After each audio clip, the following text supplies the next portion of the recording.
And we're back once again, only on its last call. Last call, the alcohol only on the lastcallpodcast.com. And join me here on the YouTube channel.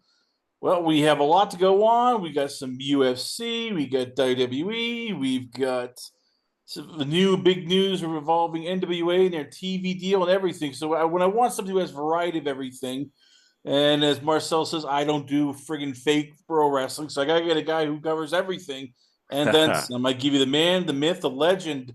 I give you from Pro Wrestle Times himself. I give you it's Phil Marks. So Phil, we're gonna jump right in this. It is UFC 316 is in the books, as you've seen here, and well, right off the bat, let's talk about this. Merab defeated Sean O'Malley. So much for Dana White privilege. I wonder your thoughts on this. Like, where does it, now that Merab has submitted Sean O'Malley, is Yeah. he the GOAT of all time for the bantamweight division? I mean, when you factor everybody, I mean, people say that, but like, we gotta everybody always says like, oh, this guy's the GOAT. He's the best ever. It's like, was Kamaru Usman really the fucking best welterweight of all time? Like, let's be honest. Everyone just throws that around.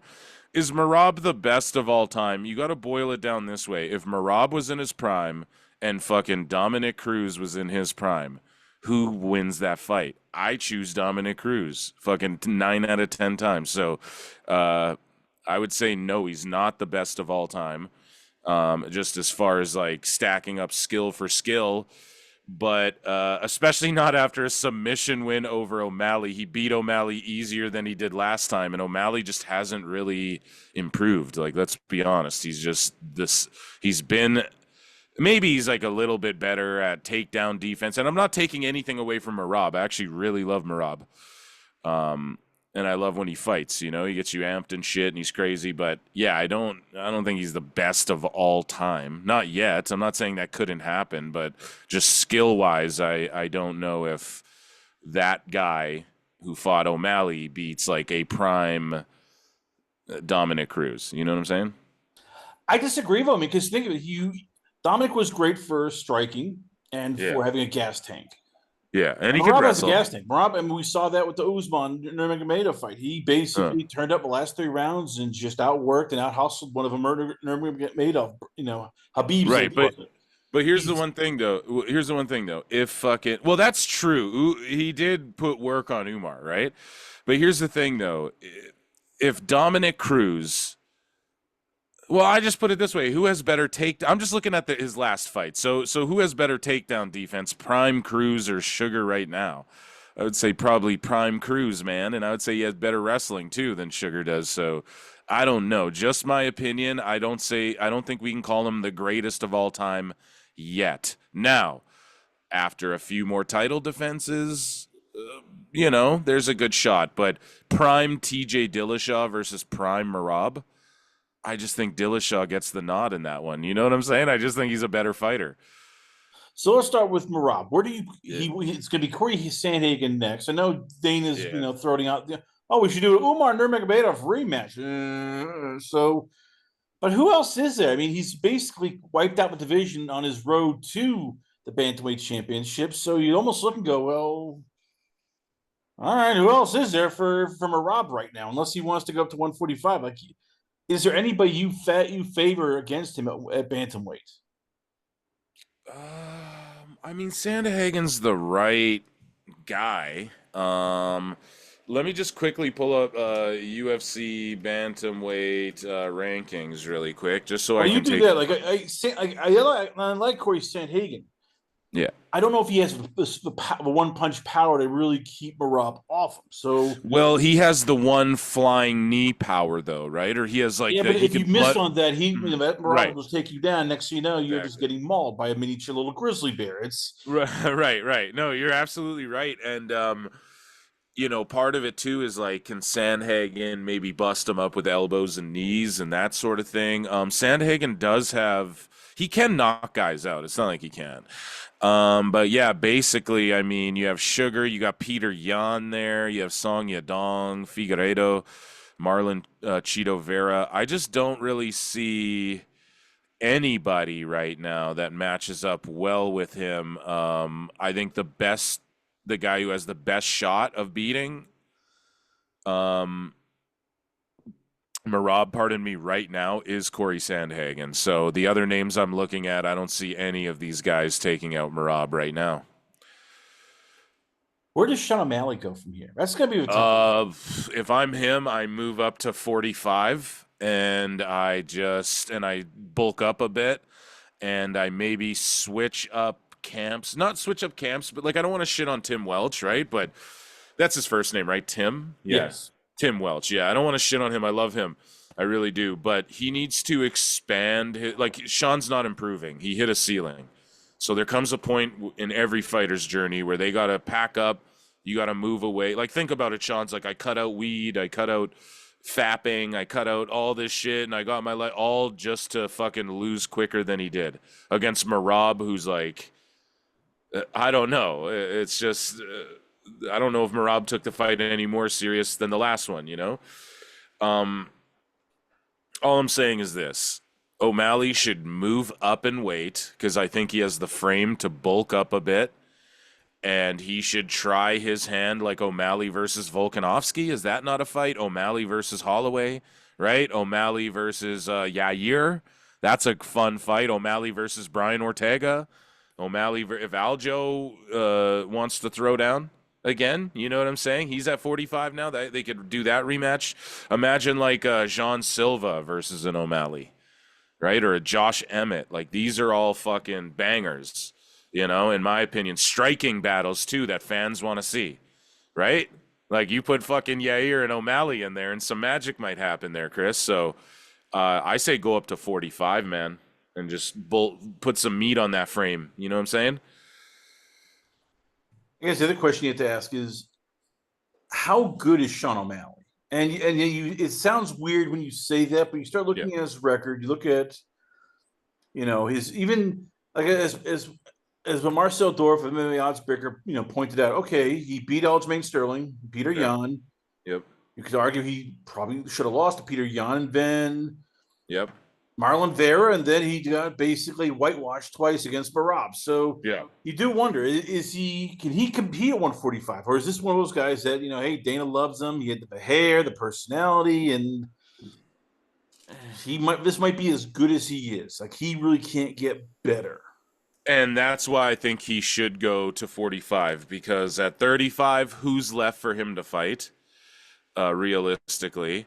I mean, there's some names like coming up the woodwork, but does he pull the Israel? Look at what happened to Israel Adesanya when Adesanya's like, oh, I'm going to fight my way back up the rankings again. Like, nah, bro, take the initiative, move to 45. And you're saying that's as good as he'll get. Well, he's got power and he's got precision more than anything. His shots land with precision. We know that. And when I say power, it's not like that ungodly power where you're like, oh my God, but it's the precision, the speed, everything.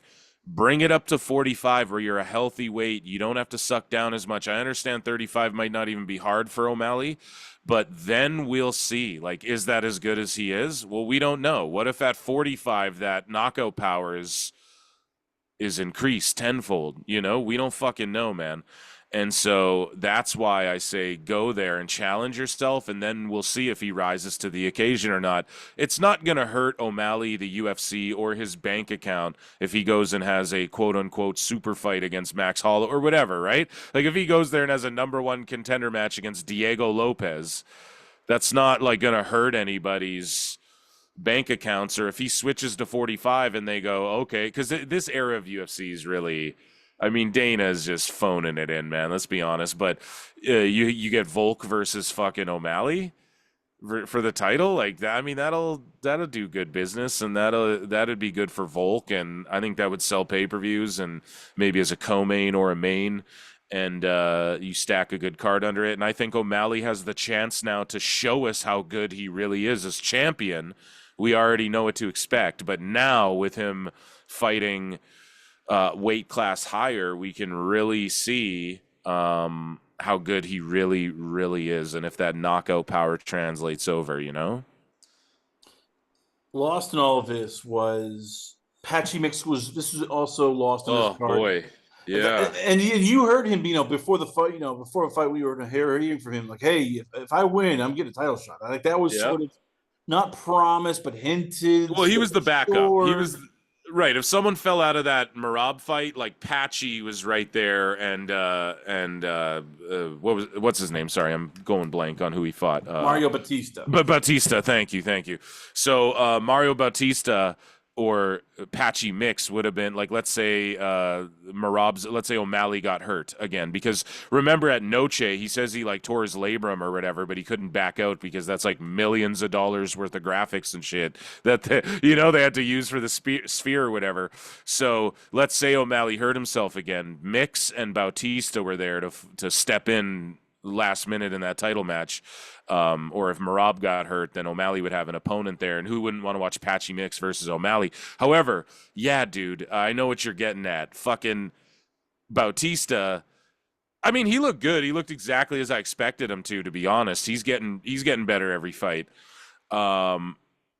But Patchy Mix, was he not frozen under the bright lights, Chris? Like, what happened there, dude? I don't know, and I've heard several people say like this was not a Patchy Mix we usually saw. Like he takes you down, for sure not. Grappling, it's a submission, and it's almost like once he got a couple takedowns stopped, it was like, all right, I have no answer, so I guess I'm gonna stand and trade. And you do wonder if it was just like one of those days where it's like I have nothing, and Batista just realized, okay, he can't take me down. I'm just gonna keep it on my feet and just outwork him, which he did. Unfortunately, Batista's not getting a title shot anytime soon. There's still a lot of people who are not happy about that Aldo win. So for him, it's like, oh, you need 2 or 3 more fights. For Patchy Mitch, it's just a letdown because you were under the assumption if he won, he's getting a title shot. Now it's like, okay, where does he go?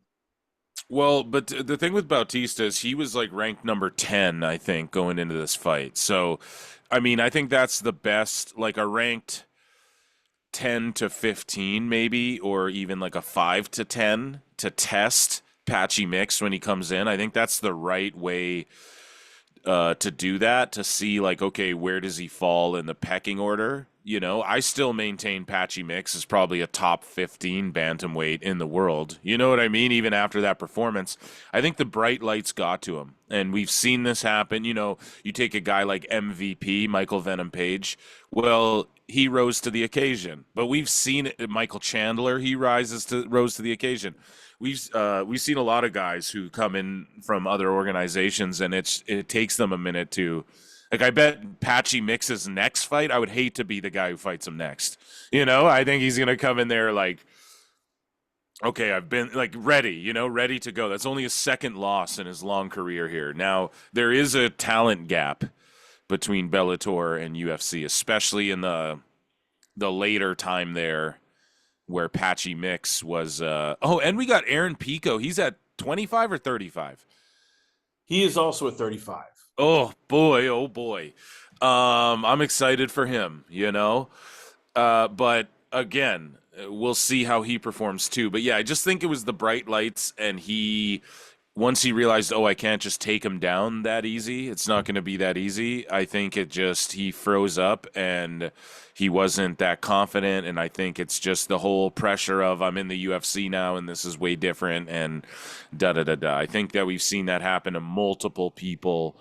Even happen to people like Jose Aldo in the Conor McGregor fight, right? I mean, it's not like Jose Aldo wasn't there and hadn't been there and done that before. I mean, but Aldo, at least you understand, like he got caught. I mean, that happens to a lot. Well, he did, but he came he came bull rushing in. Like that wasn't very character. Like Aldo, you'd think he would have opened up with like some leg kicks on Conor and shit, but he just came bum rushing in trying to fucking put hands on him. So it didn't really work in his favor. But the reason he acted out of character was because I think of that moment. Like it just puts all this added pressure, and I think Patchy just succumbed to the moment. I think that's all it really was. Well, we go from one fight where Dana White was not happy to the next fight. He was smiling as can be. That is Kayla Harrison, submitting Amanda Nunes with a Kimura in the second round. Pena, not Nunes. Sorry, Pena. Now we're getting Nunes versus Harrison. I'm getting ahead of myself. We're getting Nunes. He's getting ahead of herself. We're getting a super fight. We are getting that super fight. So let's start off here. Right. Sorry. The big money fight. Is this one of those events that you can say this will sell pay-per-views? It'll be a money fight, but you can't just rely on Harrison Nunez. You have to put some more meat on that bone. And I won't lie, the last UFC was a sleeper card. Like on paper, you're looking at it like it's not. It doesn't look like the most exciting card ever, but I think it was a fun watch front to back. So with the Nunez Harrison fight, I would main event it, but you're gonna have to put like your 25er guys or your bantamweight guys on co-main event, or I guess no, Merab would probably even get top billing over a Harrison Nunez fight. Maybe not, but I think you'd have to bulk that card up a bit underneath of it, and I wouldn't just. But again, I don't even think they really give a fuck about that anymore. I think they're with the TV deal coming up with UFC. I think they're just gonna spread out on streaming. Dana White loves pay-per-views. I know that they won't get rid of them, but I just don't think they care. Like if a pay-per-view never does 1 million buys again, like does he really give a fuck? It's just added money on top of. It's because they have. Oh, I agree. For sure. No, I agree with that fully. No, I get you're that. right. They don't care as in like it's not the big end all be all, but they love big fights. They haven't had those in a while, and as we said, it's now Nunez come back from a 2-year layoff. Can Kayla Harrison survive another weight cut at 130? That's what I'm wondering. Like, do they do it at 45 or do they do it at 35? They're doing it at 35 because that's for a title. That's the only way this works. But it's but what if it is? Because this is the thing though. Harrison's coach is talking about it would be ideal if Nunez comes back, we fight her at 45, beat her, and then we fight her again at 35 for the title and beat her. And it's like, well, you're the 35 champ now, buddy, so you better figure this. Like, what is Nunez? Nunez can make 35, no problem. Harrison, that's a big fucking deal. So in my opinion, at 45, I think Harrison wins. At 35, I think Nunez just puts hands on her. You know what I mean? And takes her out because your fluids are low and those brain fluids are low. You know what I mean? So I think she just gets knocked out by Nunez. So yeah, if it's me, I'm clamoring to get that fight at 45. And I know what you're saying, Chris. Like, they abolished the 45. It doesn't even make sense. I agree. And that's why UFC's fucking around lately, which I don't want to bury them entirely. It's not like, it's not like you could go to any MMA matches. It's not boring. You're going to see something that's decent at least. But, I mean, at the same time, we got to do a little bit better here than what's been going on lately. And we need a little more direction as far as like, again, with you got Nunez who just is sort of like, I'll pick and choose my matches. Like there's still a trilogy with Pena on Nunez's plate, and she's just like, I don't even care about that. And it's like, well, we all do. I need to see that concluded now because how many they fought twice, right? Yes. Yeah, and they beat each other back and forth. They finished each other, right? So it's like, we got to see that one more time. And if we're going to start doing 45 fights, then like, where's Cyborg? Get her out of the GFL or whatever fake MMA league she's in. God damn it. So to me, I don't know. I would like to see, I don't like seeing Harrison suck all the way down. And is it going to be this big pay-per-view? I think if you do that fight on the same card as like Jones Aspinall, you got a huge pay-per-view on your hands. But if you do that fight on the same card as like, Pantoja versus fucking Royval 7 or whatever, right? Then I don't know if that's the Kai Kara France versus Pantoja, right? I don't know if that's going to be a big pay-per-view blockbuster. Well, let's stick first with Nunez because sure. You think she's gonna get? You think she'll take care of Harrison? She'll walk her down, knock her out. In 35, yes, at 35. I think either way. I mean, she's 37 years old, been away for 2 years. What's the old saying? It's tough to train when you're sleeping in silk sheets and eating pancakes. Oh yeah. But she's gonna be the same thing, but after 2 years of playing housewife and chasing the little kids around and. Not. Hey, now I think Nunez. I think Nunez is the man in that relationship. Okay, you know what I'm saying. I mean, she's been gone for 2 years. She's the husband in that pairing. Listen, I mean, she's playing house. She's playing homemaker. It's not like she's going every day to the gym, training, cutting weight. It's for 2 years, and you take time off. We've seen it. It's just you don't come back the same. It takes especially when you're no longer a 28-year-old, 30-year-old. You're like, all right, I'm getting near 40. My body's screaming. This is not fun. Oh yeah. And listen, I'm a huge Nunes fan, and I think what she's shown us over the years is that she adapts, she learns from losses, and that she has a championship quality in her where she's able to rise to the occasion. Now, yeah, she has losses. Everyone has losses. Okay. Bring that girl that Kayla Harrison lost to by decision or whatever back in the UFC and see what she does to her now, you know? So it's not, and I know she already beat her once as well, but I'm just saying, like, everybody takes losses. Nunes rises to the occasion, though. Has Harrison done that? I don't know if Pena, because Pena, again, I'm not shitting on Pena, but she's sort of like a awkward fighter who I don't want to be like she got lucky and all this shit. I don't want to diminish her at all, but Pena's like her skills compared to some of the other ladies, I would say, just like stacked up. It's you kind of wonder, like, how'd she knock out Nunes and get to this place a little bit, But that aside, okay. I think at 45, Harrison has the tools to beat Nunes, but I think at 35, Nunes has knocked so many chicks out at that weight and has ungodly power at that weight. Like at that weight, she retains like that extra whatever. She doesn't lose it between 45 and 35 with Nunes. And I don't think Harrison's ever been hit as hard as Nunes can fucking hit. So is Harrison going to outstrike her? No, she's going to shoot. All Nunes is going to do is train her fucking grappling and jiu-jitsu.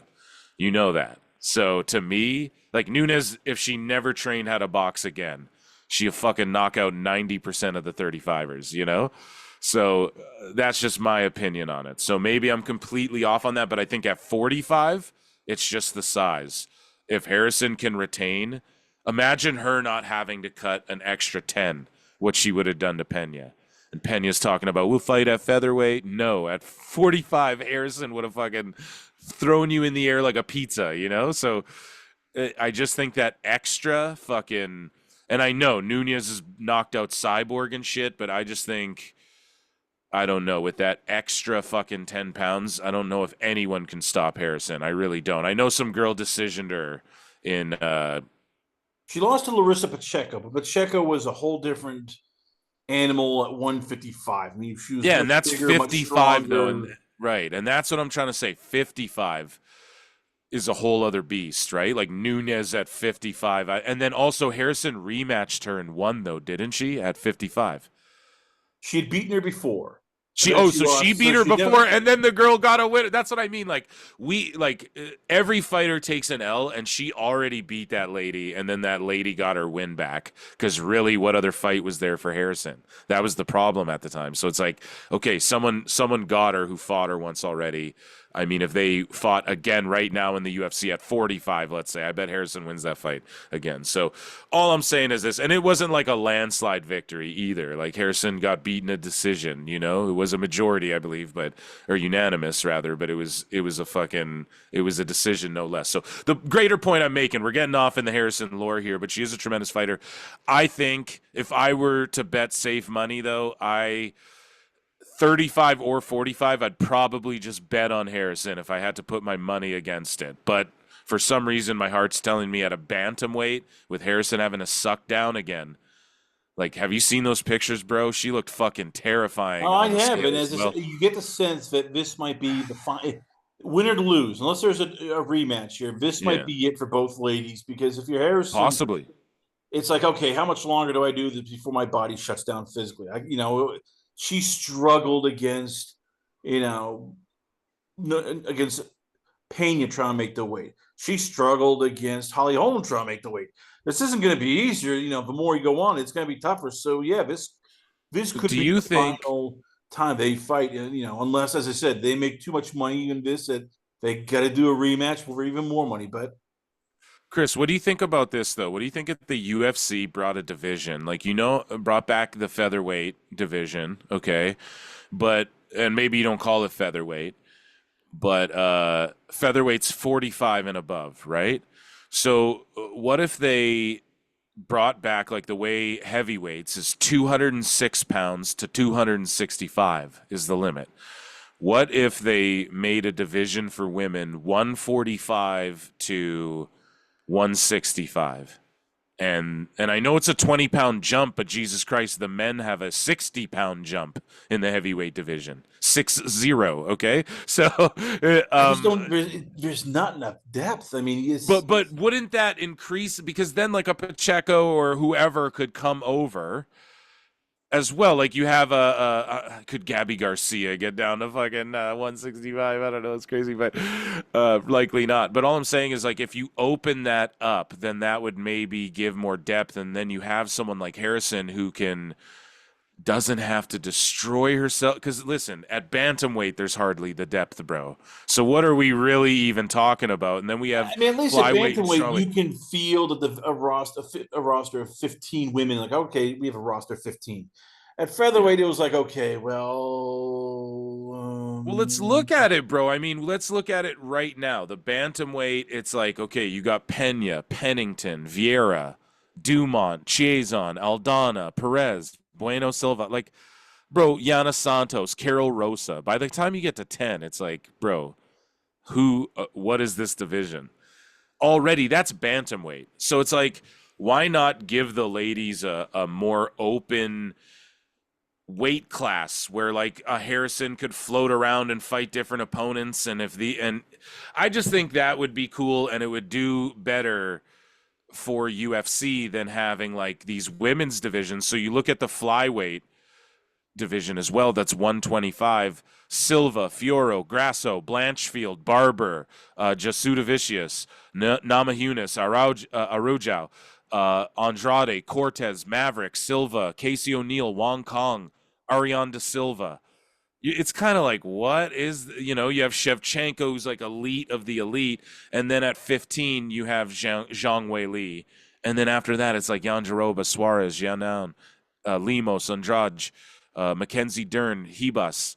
I would say almost, yeah, the strawweight's got a little more depth to it with Jillian Robertson and Lupi Godinez and stuff. But listen, man, to me, the women is just hurting in general, bro. Women's MMA, women's UFC is hurting in fucking general. Why don't you make two weight classes that are like, okay, this weight class is the women's lightweight division is 115 to 125 or 130, and then the women's heavyweight or whatever is 135 to 165 or some shit like that.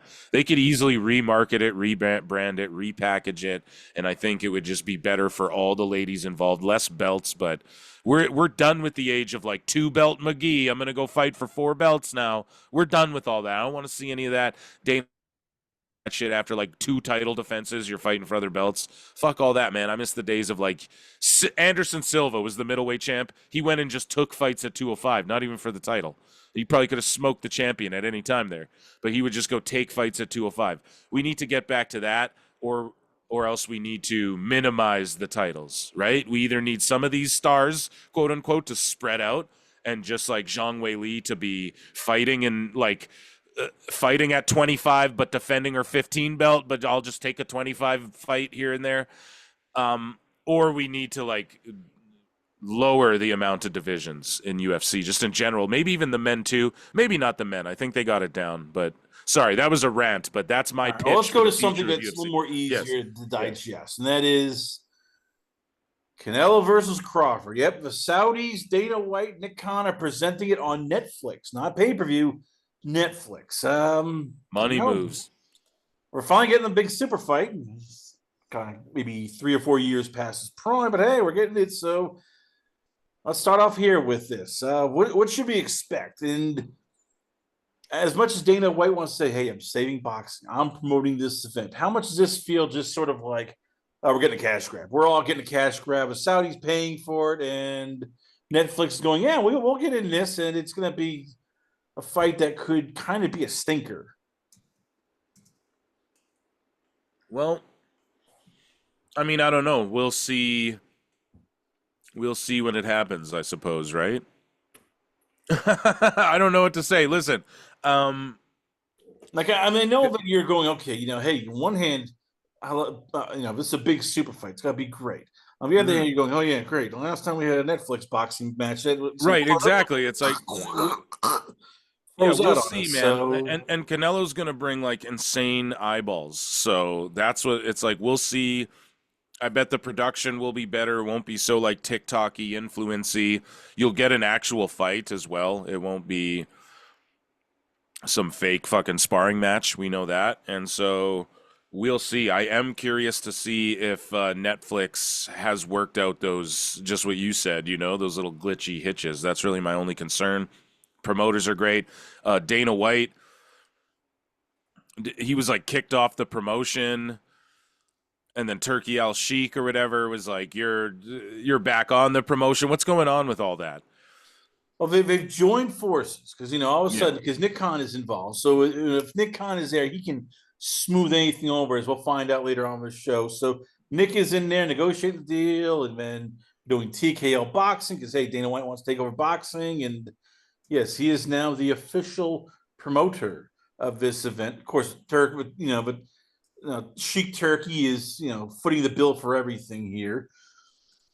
It's still my worry is like, okay, so Terrence Crawford, who's been a lifelong, super lightweight slash welterweight, is now going to jump up Mm-hmm. to super middleweight to fight Yeah. Canelo Alvarez. And How many okay, pounds is so that leap? How many pounds is that leap as well?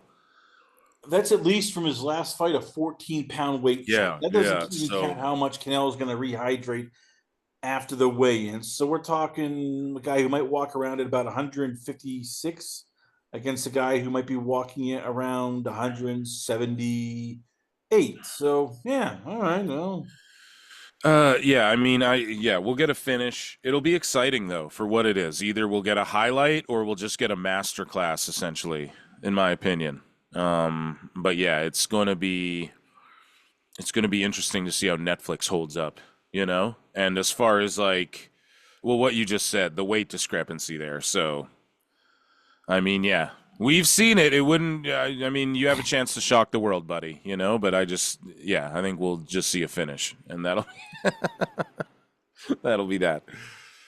could this be the start of more boxing on Netflix? Yes, absolutely. Yeah, that's what the whole Jake Paul thing was. That's what WWE is on Netflix. This WWE is the testing, the sampling grounds of how they're going to do weekly live shit every single week without miss on live. This is how we handle this. This is how we fix this bug. Da da da da da. And then eventually Netflix will be like, hey, we have NFL all season, on Netflix now. Everything's live and shit.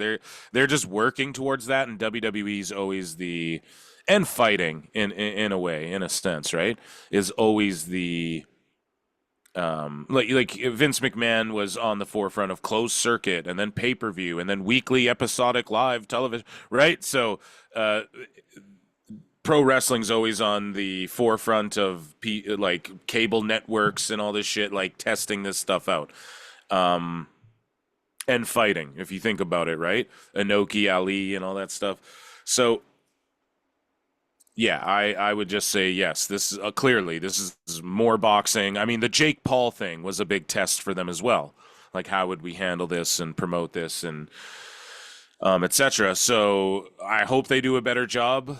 What are they doing to promote this fight? I hope they do a better job than they did with the Jake Paul, Mike Tyson stuff.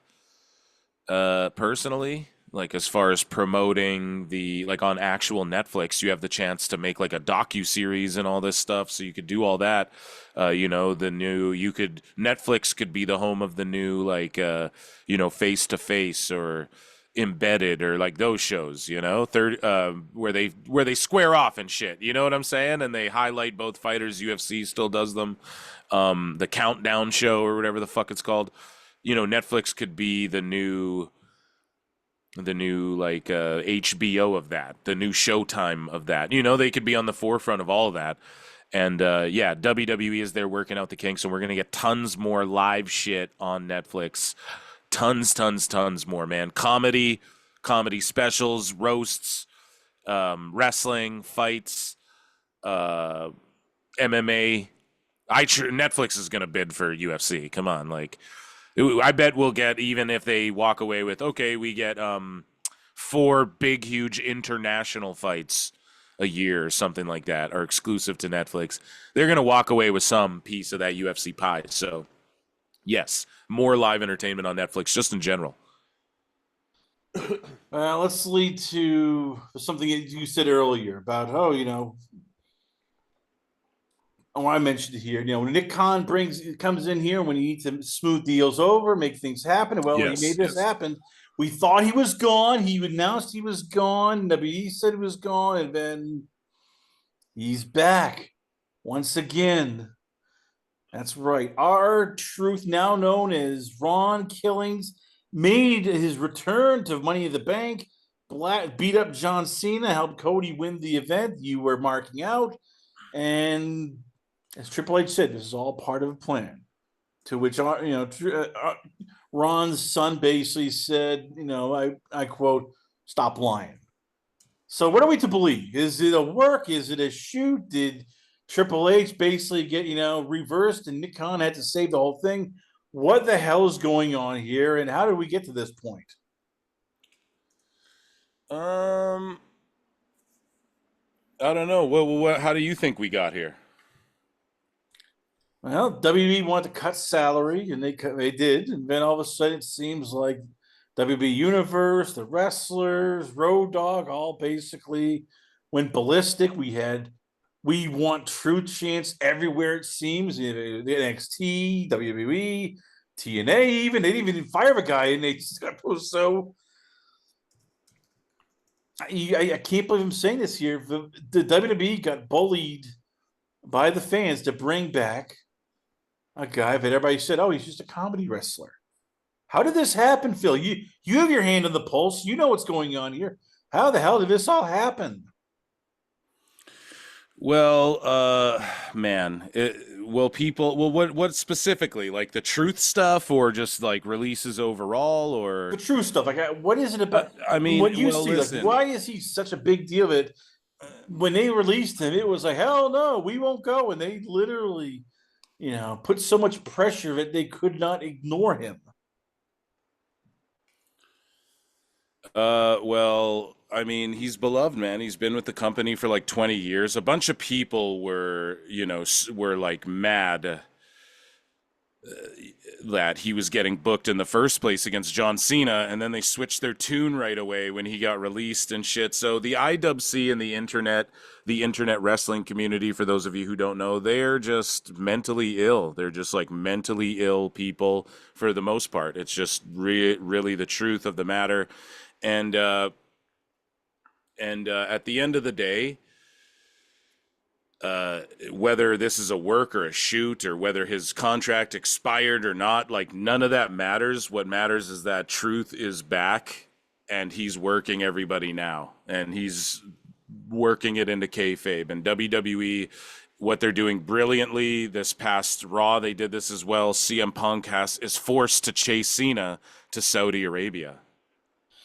And these are real issues, man. These are real things. Releases, Saudi Arabia, all this stuff that they're working into shoots, man. Or they're shoots that they're, they're working it, man, and they're working everybody with it. And they're doing a good job of blurring the lines, and they're taking real issues and then turning them into works. I love that shit.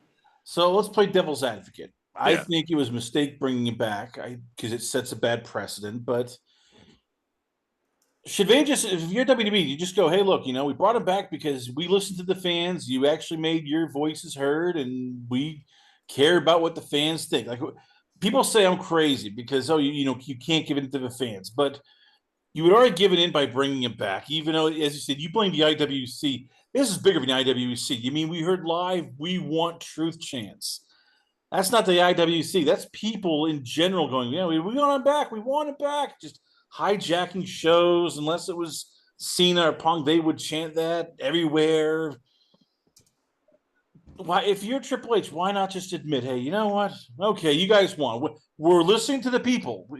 Just like you wanted McDonald's snack wraps back, we're bringing them back. We brought back Truth because we care about the people. I mean, yeah, that's why wouldn't you? Well, here's the thing. Triple H never said we care about the people. He's just like, are you enjoying the show? Enjoy the show. You know?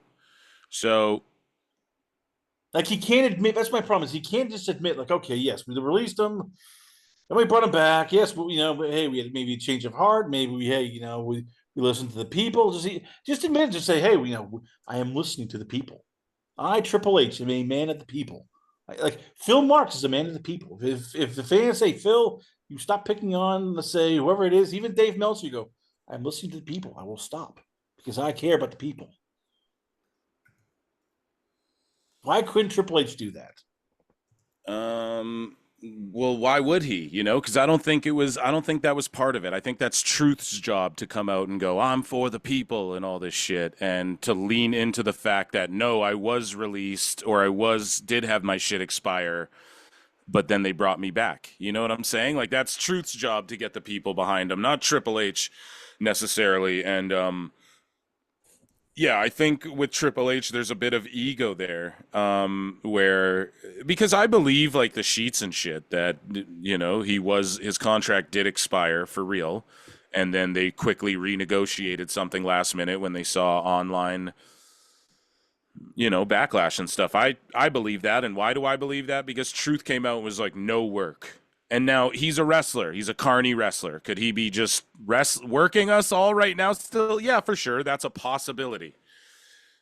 But I just think they all know their role. And Triple H, it doesn't matter if people are down with him or not, because ultimately he's just the boss. He's got to be the business guy. He's got to be responsible. If the show's shitty, it's on him. If it's good, it's on him. The releases are on him, etc. So Triple H knows to play that role. It's Truth's job to go and be like, this is for the people and all that shit,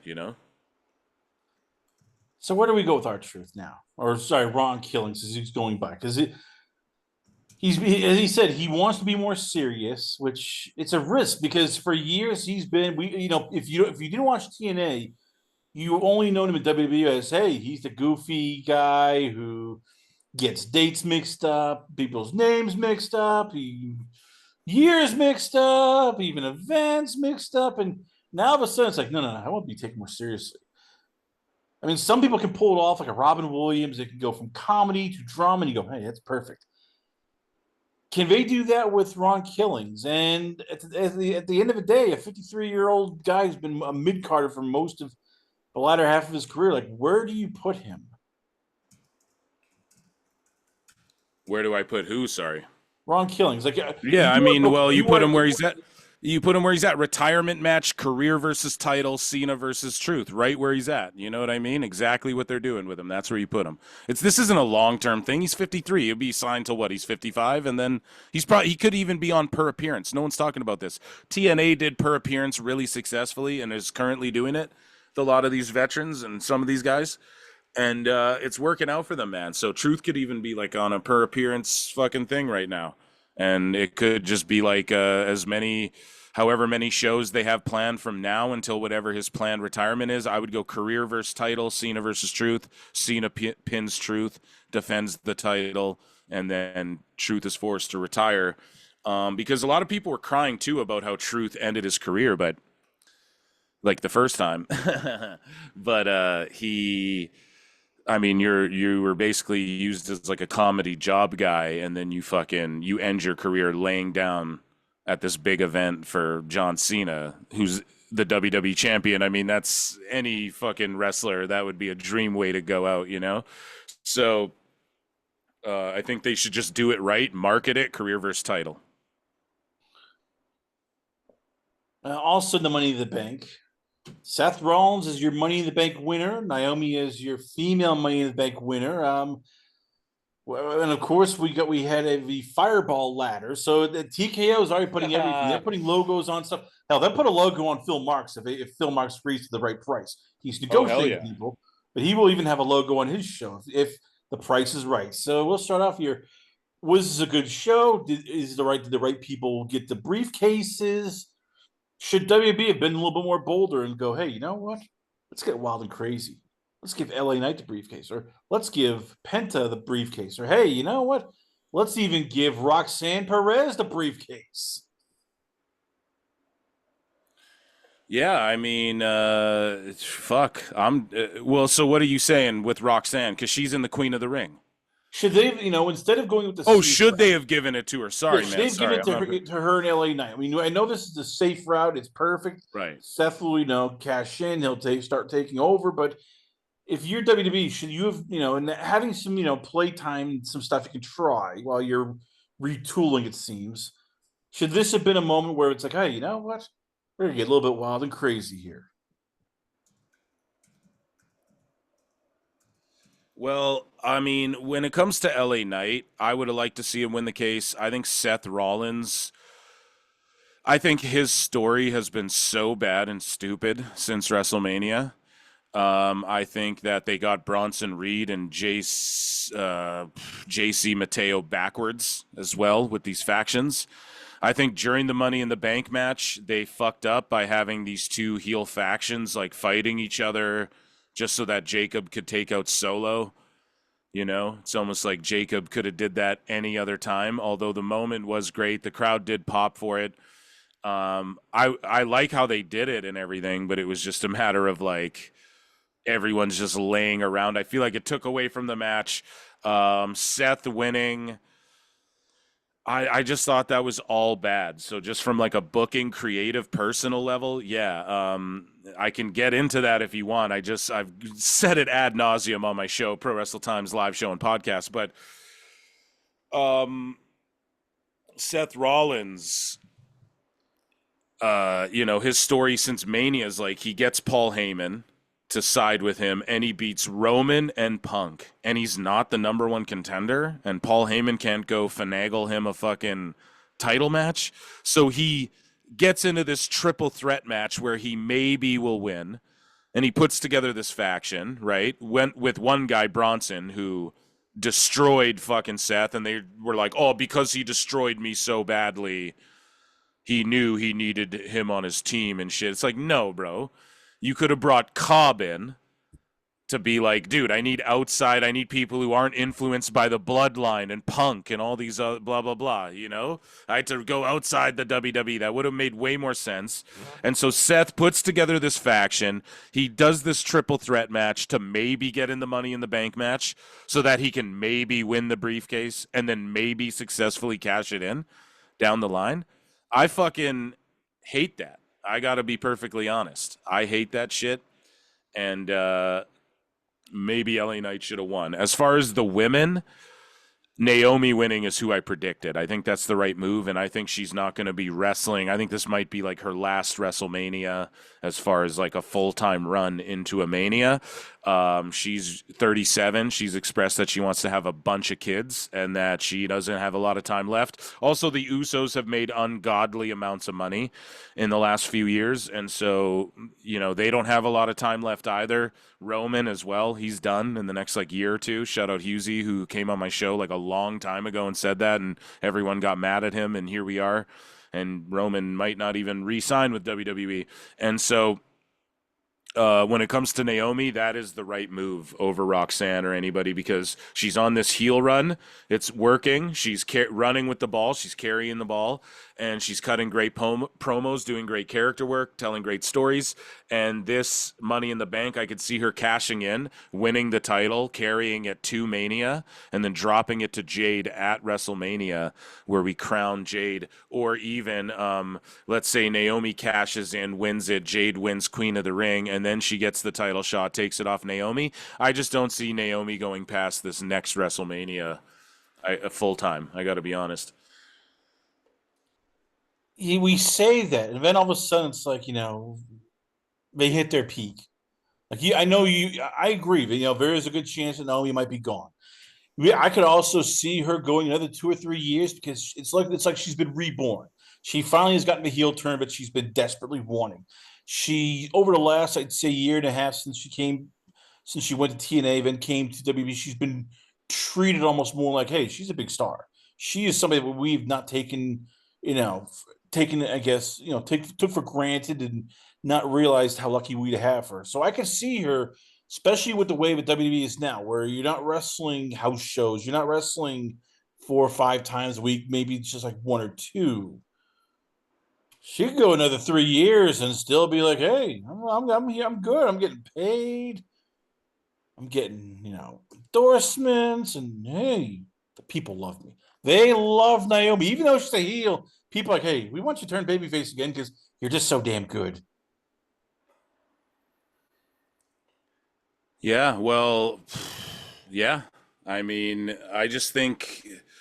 Well, so what are you asking me here, brother? So I guess, as I said, I think I could see Naomi staying for a couple of years, but you brought up Well, a good yeah, like point. one. I see like one or two, you know?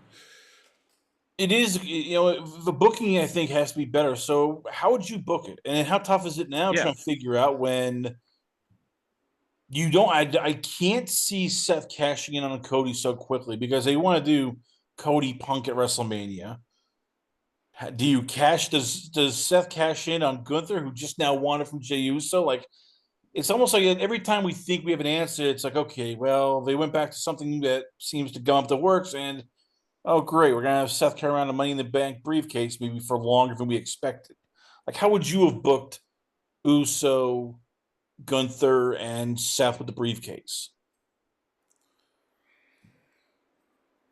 Yeah, well, I mean, Gunther just beat Jay for the title, I think, because we're getting Jay versus Cena, and that's what you want to build to. I think with Naomi, you have her cash in and win the fucking title. I say you do that. Seth, he can just carry the briefcase and walk around with his faction for like a year before he cashes in, you know? On good news for non WB news here, the Inspiration are back. That's right. Everybody's favorite women's tag team has returned to TNA. They made their debut again, their re-debut against all odds. They look fantastic. I gotta admit, I did not think they were going to come back. They are back. How big is this for TNA having actually, two women who are legit stars? Like they have a presence about them. They look the part. They can wrestle, and they can do great character work at the same time. TNA's cooking right now, man. You got Alicia Fox, Vix Crow, you got Tessa Blanchard, you got Killer Kelly, you got the Inspiration or the Iconics return. You got who didn't I mention there? I know Masha Slamovich. You got really tremendous women on that roster, and it's a stacked division. And they really know WWE should take notes from TNA how to book their fucking women's tag division. You know what I mean? Oh yes, they actually have a tag division. They have like Yeah, two, like three they tag teams that are actually actually tag teams. right, and they know how to flow with it. Like you have Ash and Heather by Elegance, and now who did they add? There's another one by Elegance now, three of them now, Yes, M by and Elegance now. M by Elegance, yes, and so pardon me, and then you have the Inspiration coming in. And then what just happened? Spitfire, like they had to disband or whatever. So they just know how to. And then it doesn't mean that Spitfire can't like get back together or whatever down the line, but they just know how to book this shit. Now, one thing the AEW sickos with Fantasy Mark book that I would actually do, that I agree with, is get Rosemary,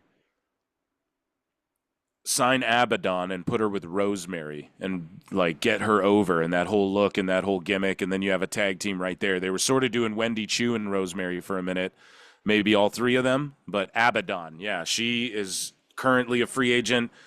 Sign up Abaddon. How big is it for TNA to get a TV deal soon? Because, as you said, they've been cooking. They got a lot of things going on, and yet, they need to retain talent. That's going to be the tricky part. Like, they retained the Inspiration. Granted, WWE doesn't know what to do with tag teams. They cut a bunch of them, but they retained them, which is a big deal. They're going to get rated by WWE and of course AEW. So if you're TNA, like, how big is it by the end of the year get a TV deal that actually pays like good money? I mean, if I'm CW, I'm trying to get TNA. Or like if I'm WWE, I'm trying to get TNA on the CW Tuesdays and Thursdays. I think that's the fucking way to go. So I don't know. What are the prospects of that? I have no idea. It's been floated out there that they've been like approached or had negotiations, or I just read NWA is going to be on Roku now, so TNA will figure it out. They'll find their footing with this WWE partnership, and I truly believe with Trick Williams being that their TNA champion right now, that's where they could be heading as well. And you see how happy CW is with NXT, and yeah, it's just a matter of time before they wake up to TNA. Well, I'm glad you brought up NWA. NWA now finally has a TV deal. That's right. After getting on the CW at first, getting kicked off of CW for, as they call it, reasons. It had nothing to do with cocaine. I've been told by a lot of people, like Brian Idol, that, hey, there was no cocaine. It was all a misconception. They didn't do any drugs. That's what they swear on. But after getting kicked off of CW and doing that on Twitter, they've now gotten on a TV deal, which is Roku. How big is this for NWA to actually get on a TV deal now? Like, oh yeah, we're gonna stream our stuff through Twitter. Well, I'm not against it. I mean, Speed, WWE Speed does that, right? And they get lots of impressions and shit. So, like you're talking about airing it right to Twitter? Yes, like that was what NWA was Yeah. doing. Well, I mean, they're on Roku or whatever now, right? So yeah, I mean, how big is that for them getting on Roku rather than, hey, yeah, we're streaming our show on Twitter and... Oh, you're saying, like, why don't they fucking do that? Yeah, I get your question. No, here. I said, how big is it for NWA to get this TV deal? It is big. Listen, man, Billy Corgan's wanted this for a while. He tried to help get TNA one back in the day. We know he's down to work with WWE and all that. Roku, I think NWA had something on the table before, too, that the Sinister Minister, he was like doing cocaine or whatever in kayfabe during the show, and I think that fucked up their deal. So this is huge for them to rebound from that. And honestly, I'm glad people are getting back into NWA. I haven't since like the NWA Power was popular on YouTube and all that. So I would love to see, again, more and more companies rise to the occasion and start to really make moves and really find their footing, man, and take advantage of this wrestling boom. When it comes to, if we're going to talk like what companies are thriving off it, TNA for sure, a lot of the indies for sure, AEW not so much, and so I'd love to see them really figure it out too with all this WBD drama. Like maybe a change of look, maybe a different look would be better for them. Who knows? But yeah, for NWA, this is huge, and it's huge for any wrestling company to get a TV deal or any deal. And in 2025, I'm happy that we're seeing news like this more and more with all wrestling companies, Like, I give NWA credit. You look at their women's division, and no matter what you say about Billy Corgan, good or bad, this is what you can say, which is the truth. He has a nice stable of young female talent wrestlers that you look and go, all right, they can wrestle, whether it's Tiffany Nieves, whether it's the Page sisters, La Rosa Negra, Natalie Markova. He's gotten people. He's found ways to get talent there. So, and we saw with Natalya going there and wrestling Kenzie Page, that was a big moment for them, actually getting a WWE, main roster star to actually appear on their show. Is Billy? What should we expect going forward from NWA? I mean, should we see more? Will they do more with WB? Will they do more with TNA? Like, if you were Billy Corgan, how do you improve now that you have the Roku deal?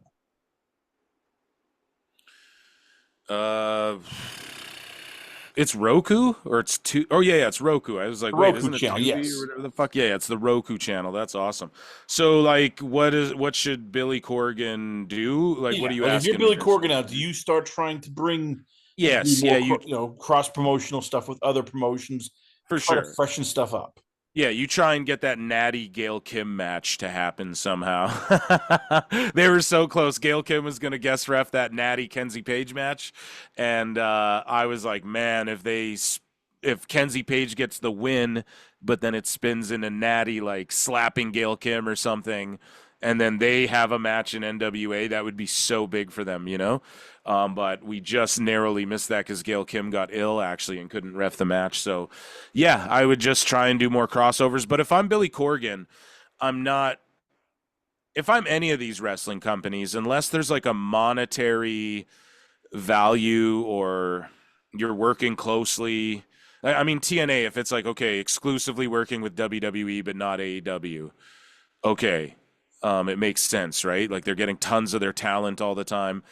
But if you're NWA and you're able to work with like all these companies, New Japan, AAA guys, TNA guys, WWE guys, AEW guys, you know, if you're able to stay open like that, that's the approach I would try and take as well. I would try and be the Fed where truly you're like, oh, it's the old thing, the forbidden door. And now that's kind of been, you know, the blown wide open. No one really cares about that. There's wrestlers showing up on all sorts. We just had a AAA crossover show that was phenomenal. But,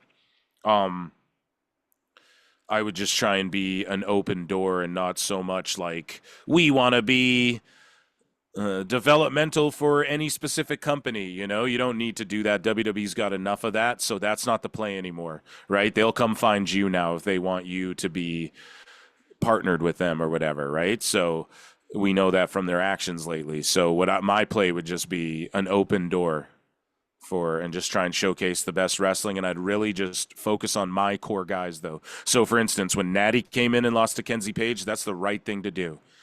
And I would do more of that. So if you come over from WWE, it's not going to be like Trick Williams going to come win our NWA title. Like, we're going to beat your ass, you know? So I would kind of play it like that and just let these companies know and keep doing what they're doing because clearly it's working. That's all I'll say about that.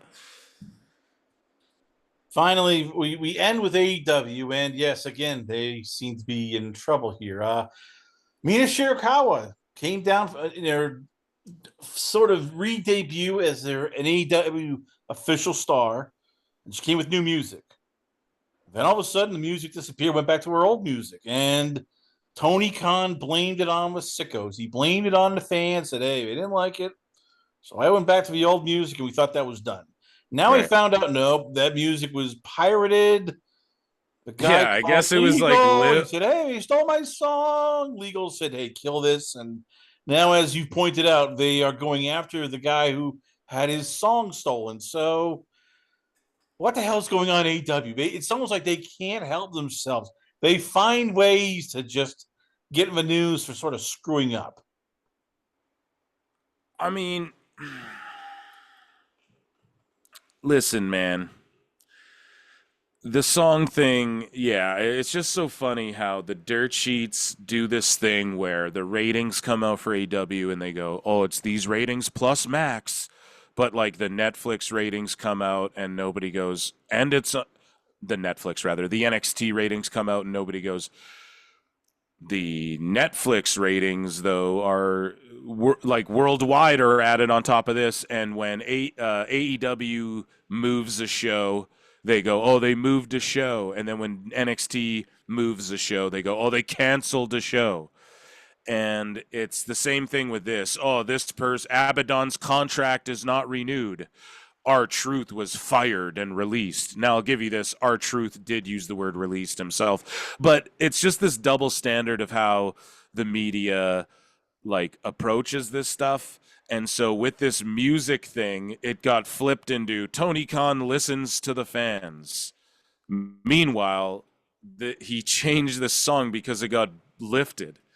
And I guess, like, the legal department wasn't on top of it, or Tony was notified in the middle of the show, or whatever the fuck. I have no clue. But this guy had to private his account because sickos were coming after him and shit. So, yeah, man. I just feel bad for him. It's truly the most toxic fan base there is ever. I think even more, like, MMA is pretty bad. Even if you look in the political sphere and shit, it's like, okay, Like my thing is, at least they're arguing about like their beliefs and shit like that, about like real life issues. You know, you can at least fucking give them that. When it comes to the sicko ness and the fact Tony Khan would want to be like, we cater to these guys in the first place, just for it then to come out that it was a fucking stolen song and it just blew up in their face. I don't know, man. It's embarrassing, and I just think the fan base really has done so much to drive so many people away. Like I truly like with some of the sicko shit even I'm getting today and lately. It's like just for quote tweeting about this guy's song. Um, yeah, I just don't think it's worth it. It's like people should just realistically, we should all just stop talking about AEW and these sheets and all these sickos altogether.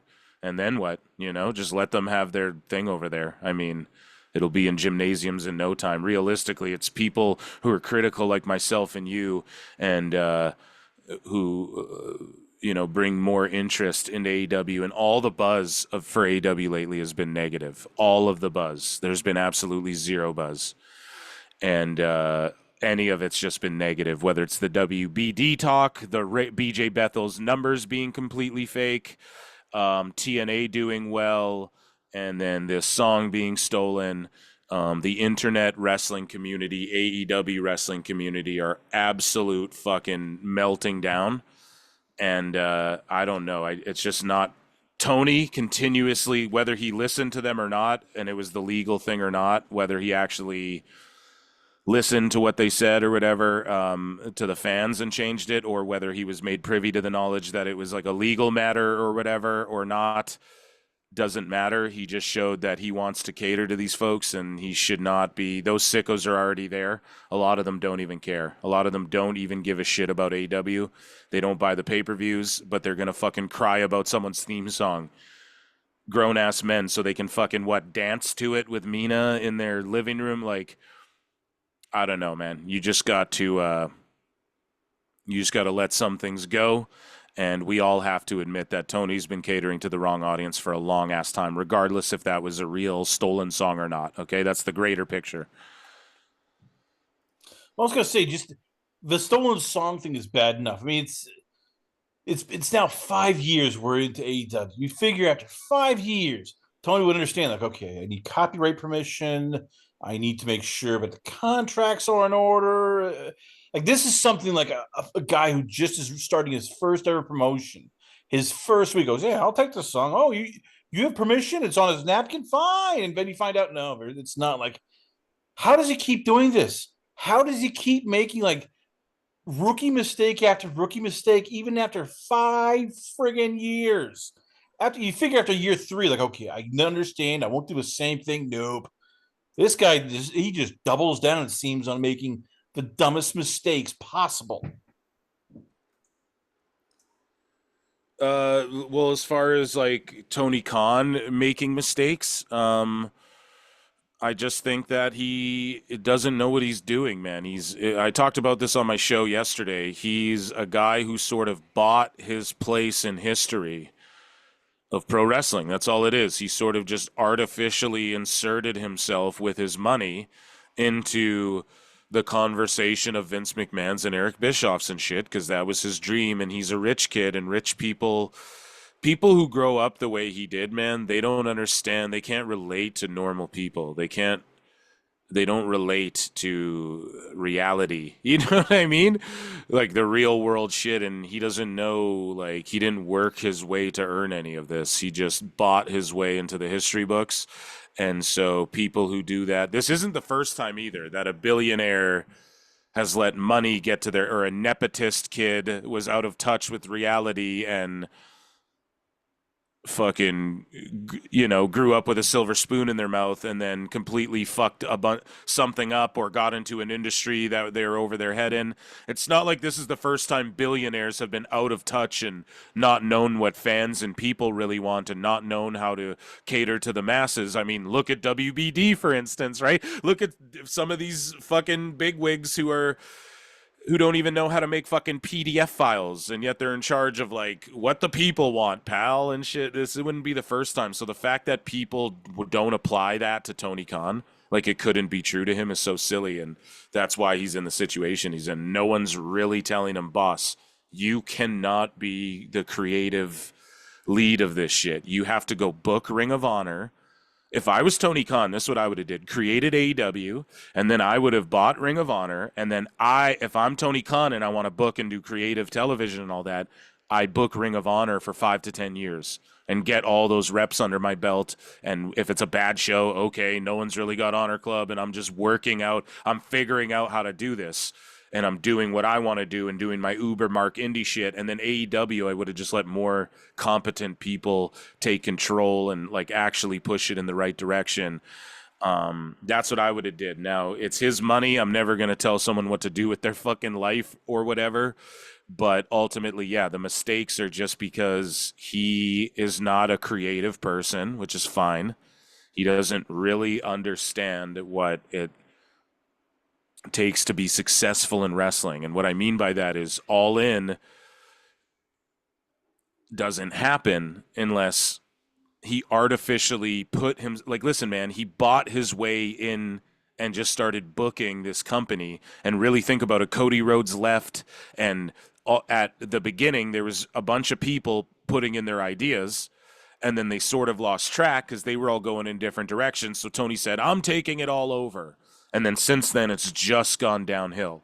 So I think the proof is in the pie that, like, if Tony just sits back a little bit more and lets other people do shit, now maybe it shouldn't be the Bucks and Kenny and Cody Rhodes and shit. Maybe they all, maybe all of them are at fault a little bit, and maybe he shouldn't be listening to Jericho. But Tony just, he's just not very good at like doing television wrestling. That's all. I think if he just focused on like making AEW a super indie company, he'd be super successful. Like if they just put on pay-per-views once every 3 months, and he put on indie shows called AEW all over the country and all over the world, and then AEW Dynamite was just like a recap show once a week of the best matches, and then maybe you get some guys in a film studio to film vignettes and cut promos and da-da-da, and these matches are taken from all around the indies, and here's what you missed in the whatever, and then on the pay-per-view, you do these overstuffed 4 or 5 hour spectacles.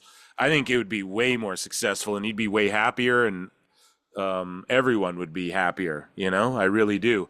But instead, he's trying to do like indie shit on TV, and that's just not going to work. And that's really the crux of it. It's not even a series of bad decisions. It's just like one great bad decision that then leads to a series of bad shit, Well,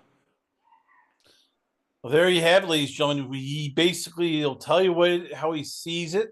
If you don't like it, well, that's your problem. But he's always entertaining, always thrilling, and always tantalizing. I give you, once again, from Pro Wrestle Times, I give you Phil Marks. So, Phil, once again, where can fans check you out at? Where is the YouTube channel, Twitter, Instagram, what do you have lined up for this week for all the fans?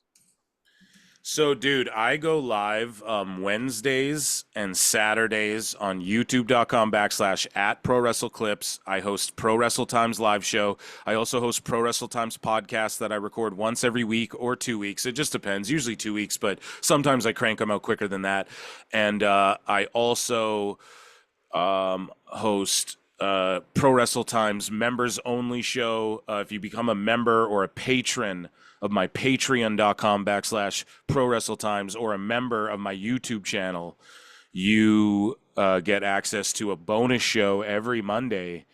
And yeah, so consider doing that. And I stream, a bunch, and I'm on Twitch and stuff. So just check me out. I'm all over the internet talking graps and talking fights a lot more too now. I'm starting to spread my wings a bit here, Chris Connors. Phil Marks, ladies and gentlemen, once again, always on and pleasure. Have you on the show. We come back. A lot more going on here. Only on it's Last Call. Last Call, the alcohol, only on the Last Call podcast on youtube.com.